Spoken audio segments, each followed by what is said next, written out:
Hello students, next अभी chapter 5 के अंदर अभी क्वेश्चन नंबर 5 करते हैं। इसके अंदर हमें एक ग्राफ बनाना है जिसके अंदर हमें यहाँ पे अलग अलग डेज और नंबर ऑफ बुक्स यहाँ पे दिए हुए हैं। ओके, और ग्राफ के अंदर हमें एक्स एक्सिस और वाई एक्सिस ये दो एक्सिस दी हुई है, राइट।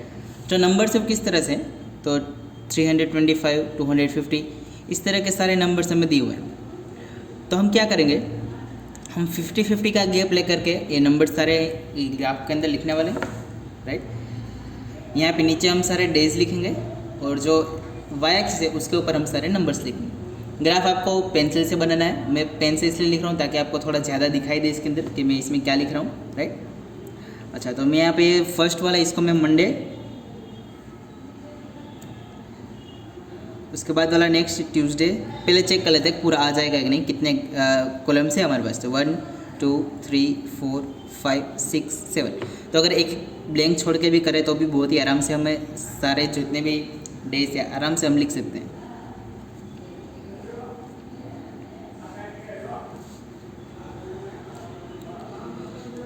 चलिए, तो हो चुका। एक्स एक्सिस पे हम सारे डेज लिखेंगे और वाई एक्सिस पे सारे नंबर्स लिखते हैं हम, राइट। तो यहाँ पे मैं गैप जो है वो 50 का लूँगा, राइट। और हमें क्वेश्चन में दिया हुआ है यहाँ पे कि 1 centimetre is equal to 50 books, right. तो इसका यूज़ करेंगे।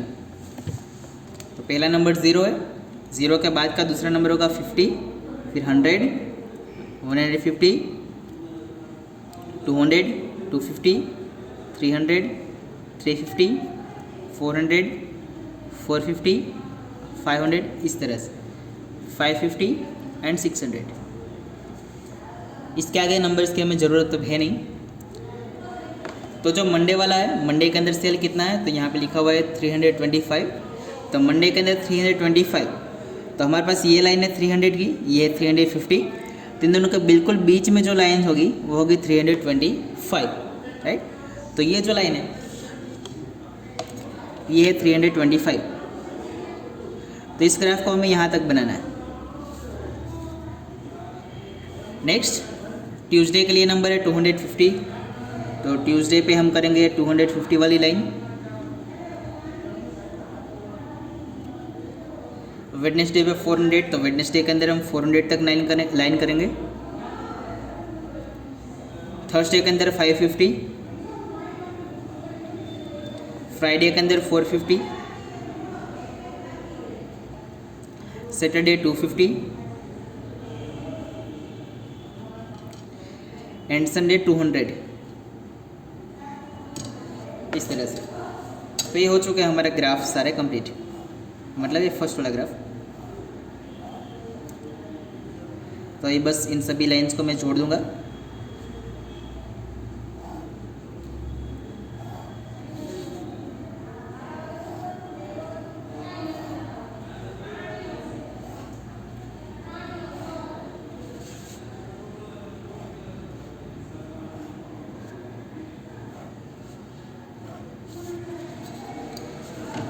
ग्राफ ठीक से दिखने के लिए आप उसमें इस तरह के शेडिंग वगैरह भी कर सकते हो, राइट, अगर आप चाहो इस तरह से, राइट। चलिए अभी नेक्स्ट ग्राफ देखते हैं। नेक्स्ट ग्राफ है वो एक डबल बार ग्राफ है। इसमें हमें डबल बार ग्राफ बनाना है, एक बॉयज़ और गर्ल्स इस तरह दो साथ में ग्राफ बनेंगे हम।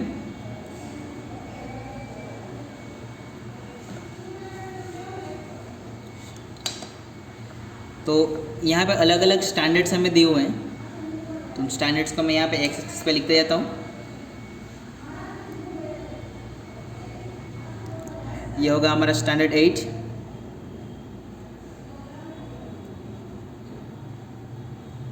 पहले काउंट कर लेते हैं कितने ब्लैंक्स हैं हमारे पास ताकि बाद में प्रॉब्लम ना हो।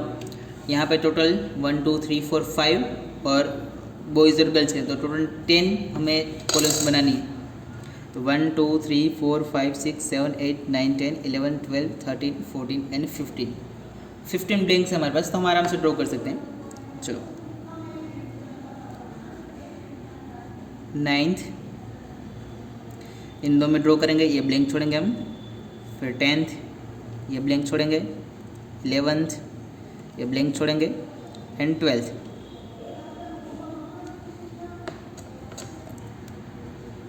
तो उसके अलावा यहाँ पे हमें दिया कि 1 सेंटीमीटर इज इक्वल 10 स्टूडेंट्स, तो हमें गैप जो है वाई एक्सिस पे 10-10 का रखना है। तो ये है 0, 0 के बाद ये होगा 10, 20, 30, इस तरह से गैप्स हमें छोड़ने हैं।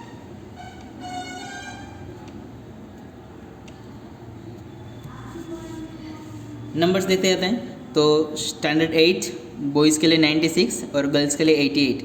तो 96 और 88 इस तरह से हमें करना है स्टैंडर्ड 8 के लिए। तो 96 कहाँ पे होगा? तो 90 और 100 के बीच में टोटल यहाँ पे अलग अलग 5 लाइन्स दी हुई है, राइट, और हमें 96 नंबर चाहिए। तो हर एक 2 लाइन के बीच में 2 नंबर का गैप होगा। तो ये है 90, उसके बाद ये होगा 92, फिर 94 और ये होगा 96। तो ये बॉयज़ के लिए 96 हो गया। इस तरह गर्ल्स के लिए 88 करना है हमें। तो ये 80, 82, 84, 86 और ये हो जाएगा 88, इस तरह से।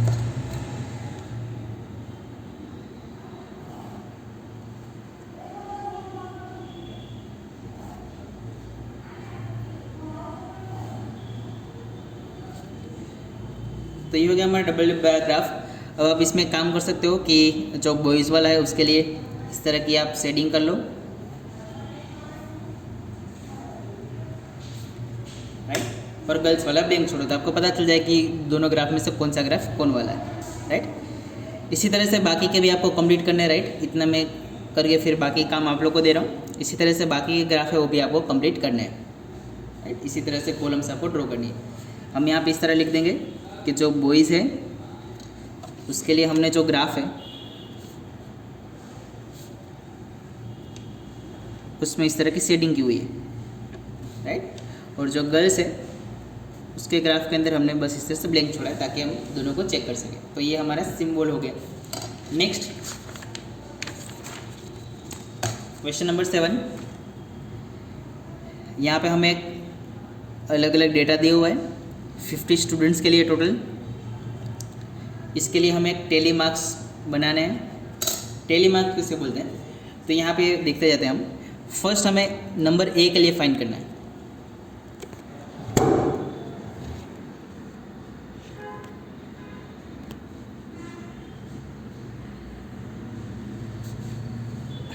तो जो फर्स्ट वाला है हमें ए के लिए, तो हमें देखना है कि इसके अंदर ए कितनी बार है, राइट। जितनी बार मिलता जाएगा उतनी बार हम इसमें करते जाएंगे टिक।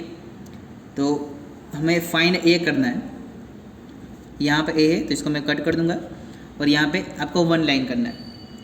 आगे देखते जाओ, फिर से ए आया, कट करो, दूसरी लाइन, ए आया, cut, third line, fourth line और ये फिफ्थ। जब फिफ्थ लाइन आएगी तब आपको इसको इस तरह से करना है, राइट। और इसका मीनिंग होगा 5। 1 लिखना हो तो 1 लाइन, 2 लिखना है 2 लाइन, 3 लिखना है तो 3 लाइन, 4 लिखने के लिए 4 लाइन, 5 लिखने के लिए 4 लाइन के ऊपर इस तरह से हमें कट करना है। बस ए हो गए सारे। और यहाँ पे हम लिखेंगे कि जो ए है वो 5 टाइम। अभी बी के लिए सेम चीज़ करेंगे हम। तो 1, 2, एक और बी, फिर से 4 लाइन हो चुकी है। अभी फिर से बी आएगा तो हम इसके ऊपर लाइन करेंगे, एक और बी, दूसरा बी, थर्ड, फोर्थ और फिफ्थ, तो इसके ऊपर लाइन। अब ये कितना है? तो ये है 5 और ये है 5, तो टोटल हो गया 10।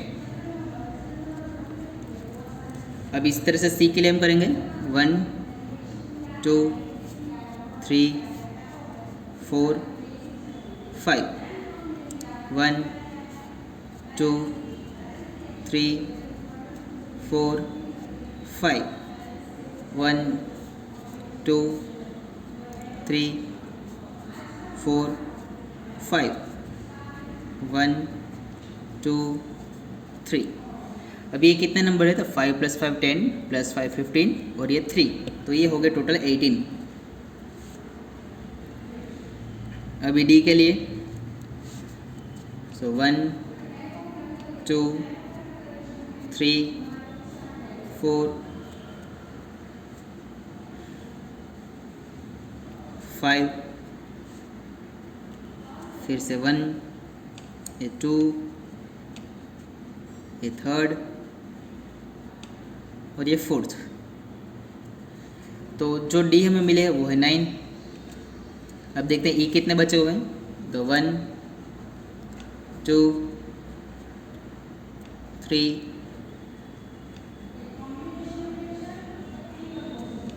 4 5 1 2 एंड 3। तो ये टोटल हो गए 8। लास्ट में फिर हमें चेक कर लेना है कि सारे मिलके जो टोटल नंबर है हो रहे हैं या फिर नहीं। इसी तरह से आपको नेक्स्ट वाला है उसके लिए भी आपको ग्राफ बनाना है। किस तरह से करना है तो एक मैं आपको करके बता देता हूँ। यहाँ पे नंबर है 30 से 40 तक, 30 से 40 तक के बीच के कोई भी नंबर हो तो आपको उसको इसके अंदर लिखना है।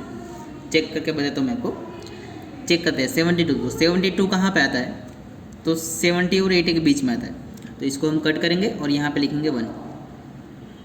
दूसरा नंबर है 46, तो 46 कहाँ पे आता है 40 और 50 के बीच में, तो यहाँ पे एक लाइन करेंगे हम और इसको कर देंगे कट। 60 कहाँ पे आता है तो 50 60 के बीच में, इसलिए यहाँ पे एक लाइन करेंगे, इसको निकाल देंगे। 32 आता है 30 और 40 के बीच में। 51 तो 50 और 60 के बीच में। 42 40 और 50 के बीच में। इस तरह से आपको ये पूरा टैली मार्क्स कंप्लीट करना है। फिर यहाँ पे जितने भी नंबर्स हैं वो आपको इधर लिखने हैं और चेक करना है टोटल 50 हो रहे हैं या फिर नहीं, राइट। नेक्स्ट हमारा क्वेश्चन है वो एक पाईग्राफ दिया हुआ है हमें। यहाँ पे अलग अलग लैंग्वेज और अलग अलग स्टूडेंट्स दिए हुए हैं हमें।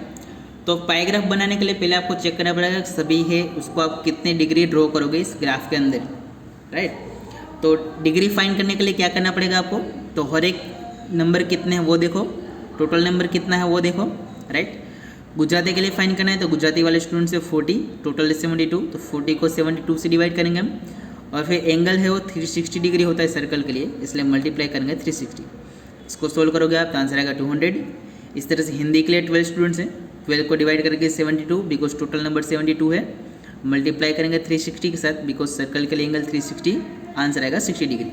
इसी तरह से मैंने बाकी सभी के लिए कैलकुलेट किया है और जितने एंगल्स हैं सभी के उतने एंगल्स ड्रॉ करके गुजराती के लिए 200 एंगल, हिंदी के लिए 60 डिग्री, इंग्लिश के लिए 35, इस तरह से सारे मैंने ड्रॉ किए हैं और इसके अंदर पाईग्राफ के अंदर मैंने लिखे हुए, राइट। तो इसको एंगल्स मेजर करके आपको करना है। नेक्स्ट यहाँ पे हमारे पास फिल द ब्लैंक्स वाले क्वेश्चन है। Question number 1, circle graph is also called, तो सर्कल ग्राफ को हम पाईग्राफ बोलते हैं।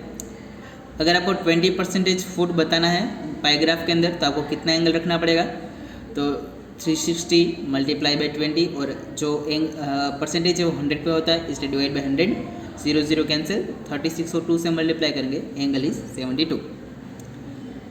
1 सेंटीमीटर इज़ 5 kg, तो फिर आप पिलर के अंदर 32.5 किलोग्राम किस तरह रिप्रेजेंट करोगे।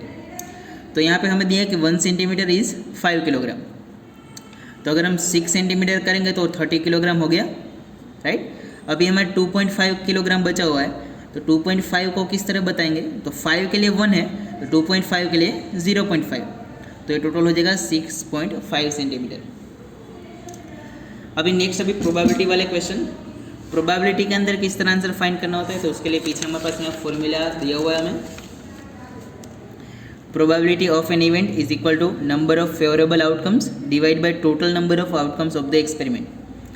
जिसके लिए आपको प्रोबेबिलिटी फाइंड करनी है उसके लिए टोटल नंबर क्या है वो आपको नीचे करना है और जिसके लिए अभी फाइंड कर रहे हो उसके नंबर आपको ऊपर लिखने होते हैं। चलिए देखते हैं तो क्वेश्चन है कि आप एक डाइस थ्रो करते हो, राइट, मतलब जो सांप सीढ़ी खेलने वाला पासा होता है उसे आप थ्रो करते हो तो उसके अंदर नंबर 3 है, इसकी पॉसिबिलिटी कितनी।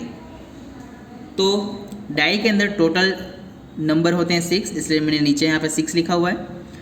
डाइस के ऊपर 3 कितनी बार होता है, तो सिर्फ 1 टाइम होता है, इसलिए ऊपर लिखा है मैंने 1/6 टोटल नंबर नीचे, और जो अभी आपको फाइंड करना है वो कितनी बार आएगा 1 बार, इसलिए 1/6। Fifth question, the probability that 2 same coins while tossing the land with the same face. अगर आप 2 कोइंस को टॉस कर रहे हो तो जब वो गिरे तभी सेम फेस के साथ गिरे, उसकी प्रोबेबिलिटी कितनी। तो अगर आपने 2 कोइंस थ्रो किए तो उसके लिए कितनी पॉसिबिलिटी टोटल, तो कोइंस के लिए या तो आप उसके अंदर हेड ला सकते हो, दोनों कोइंस के ऊपर हेड, या तो फिर पहले कोइन पे हेड आए दूसरे पे टेल आए, हो सकता है पहले पे टेल आए फिर दूसरे पे हेड आए, या फिर दोनों पे टेल आ सकता है।